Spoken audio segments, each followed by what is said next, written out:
Posisi emik atau perspektif emik.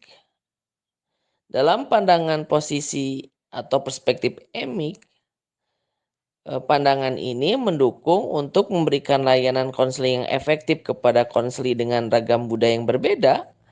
Konselor harus memiliki pengetahuan khusus dalam memahami budaya konseli. Jadi salah satu syarat bagaimana dalam pandangan emik ini konseling ini bisa efektif adalah dengan si konselor memiliki pengetahuan khusus dalam memahami budaya konseli. Nah, ketika konselor telah mengkonseptualisasikan semua karakteristik dari kelompok budaya, ras, dan etnis, maka konselor akan menjadi terampil dan menjadi konselor efektif.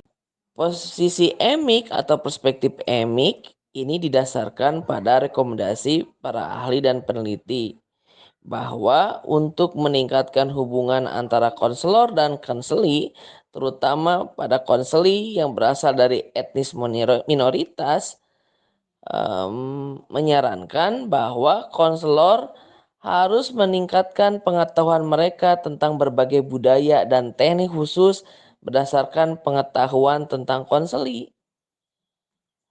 Nah, asumsinya bahwa konseli yang beragam secara budaya menerima kualitas bantuan konseling yang lebih rendah.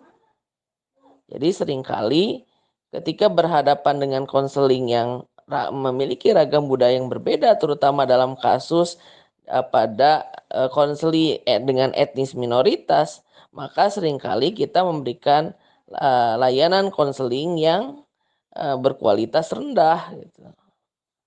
Memberikan kualitas bantuan konseling yang lebih rendah karena konselor tidak terbiasa dengan latar belakang budaya konseli mereka yang beragam secara etnis.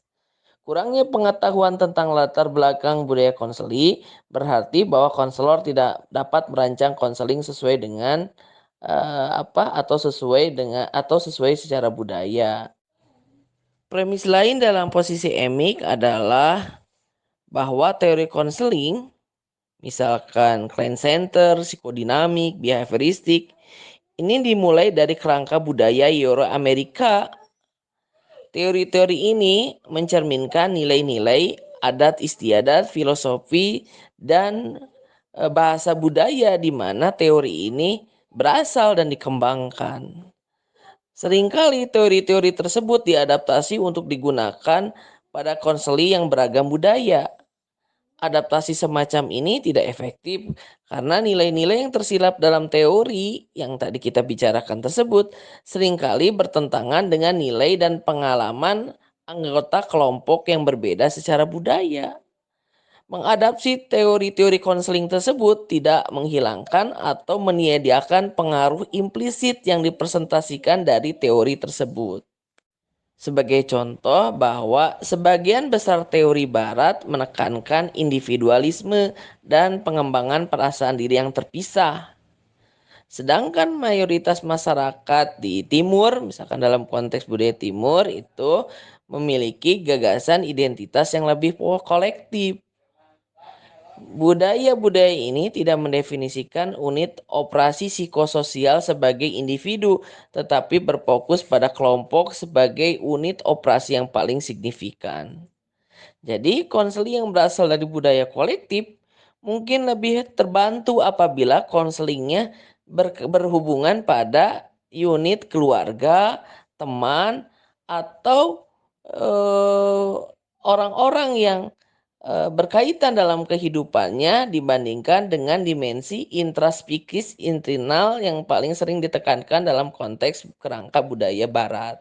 Daripada hanya sekedar mengadaptasi teori berbasis Euro-Amerika, pendekatan khusus budaya menekankan bahwa teori konseling akan semakin kaya jika teori dimulai dari sudut pandang budaya tuan rumah. Sederhananya, pendekatan emik dalam konseling multikultural menekankan bahwa teori dan teknik paling baik dalam melayani konseli yang beragam secara budaya adalah ketika teori konseling tersebut dikembangkan dari kerangka khusus budaya di mana konseli tersebut berasal.